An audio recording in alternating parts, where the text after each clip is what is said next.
Welcome back. It's now time for What's Hot. We talk about the stories that have us all talking. And we're joined by social media strategist Katie Klein, plus Jeff Wagner is back.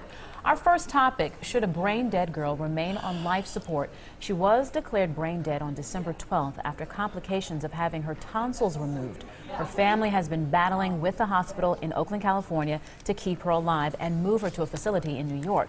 Thursday, a federal judge ordered attorneys to hold a mandatory settlement conference, which was scheduled for today. And we have learned within the last few hours that they have agreed to actually let her mother take the body from the hospital, actually allow a team to come in and transport the body, but under the condition that it be her full responsibility. What do you guys think?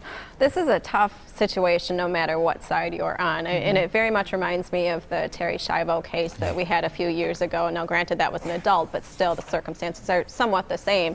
It's, you know, I take the side of the quality of life. If it's already been declared by several sources that there is no cognitive activity and she is indeed brain dead, what kind of quality of life is it to just, you know, keep her hooked up to machines for however long the family feels necessary? But it's a tough situation. Well, I mean, I agree with you, Katie. I guess this is even a little bit different than the other case because this is a more extreme situation. Right. Everybody that's looked at this, I mean, you hate to say it, this girl is dead. That's just the reality of this. And I understand there's the art, you know, they keep her on the respirator, so she continues to breathe, but there's no brain function at all. So it seems to me the reality, and look, I believe in miracles, but the reality is you are just prolonging the inevitable and transporting her across the country.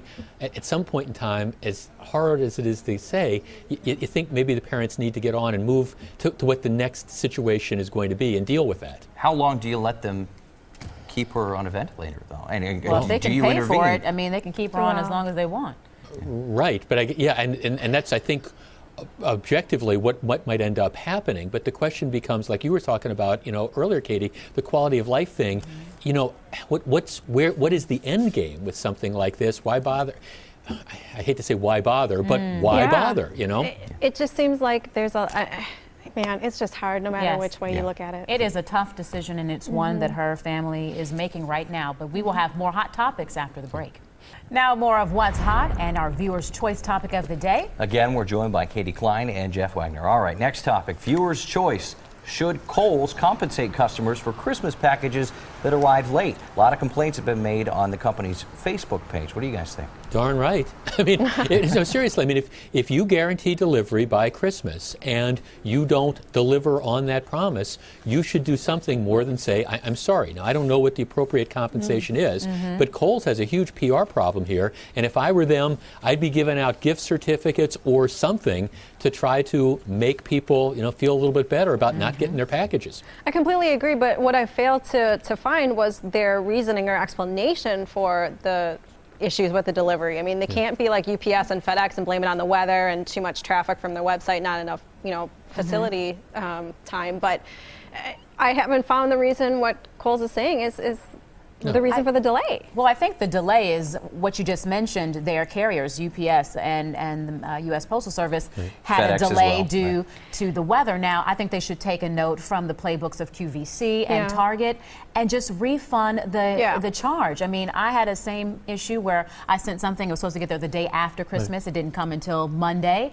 Called QVC, no problem. Gave you back your money, plus they even gave you a credit. I mean, what does it hurt? You'll get a return customer just because of it. Exactly. I mean, exactly. I mean, what's a $10 gift certificate in the big scheme of things? You know, just something like that to say, look, we screwed up. You know, we're sorry. This might not even be our fault, but we understand. You know, we kind of left you in the lurch. Here's $10. Here's $20. Whatever. You give them those gift certificates, and you're right, Shannon. You're building goodwill. You know, Jeff. It sounds like Kohl's needs to call all four of us to come work on their get PR us on the horn, right? just to get them back on track. Yeah, it's very easy to say sorry, and like you said, Jeff, $10 gift certificate goes a long way. Sure. Say sorry with a gift. That's right. Well, time for our lightning round. New Orleans Saints coach Sean Payton, is trying a unique way to fix his team's road woes by changing the flavor of the team's Gatorade and getting the players new sweatsuits.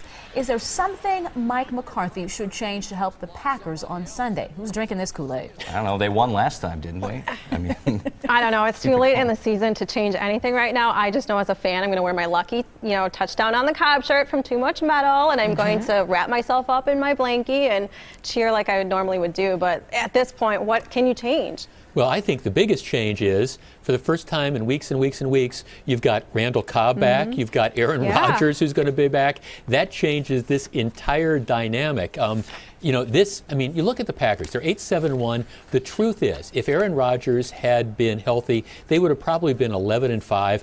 I'm more optimistic about their chances in this game than a lot of people are. I'm not predicting a win, but I think it's going to be real competitive, and I wouldn't be surprised if they beat the 49ers. I hope it's really competitive, but I got to tell you, that whole temperature and the negative temperatures really scare me. And it scares me for the fans that are going to be out there. I mean, between the alcohol consumption and the brutal temperatures, stay safe out there. Here's my quick shout out. My best friend who splits time between Philadelphia and here, he left Philadelphia with his 21-year-old son this morning. He's driving in, he's going to get in late Saturday night. He's going to the game, sitting outside. He's driving from Philadelphia to attend the game. Give you're a that guy true props. American, right?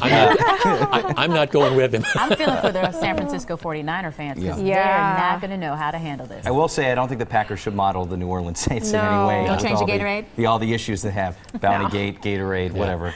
No. We'll just move on. Go Pack. Go Pack, go. Well, the What's Hot discussion continues online. You can find that page at tmj4.com/hot.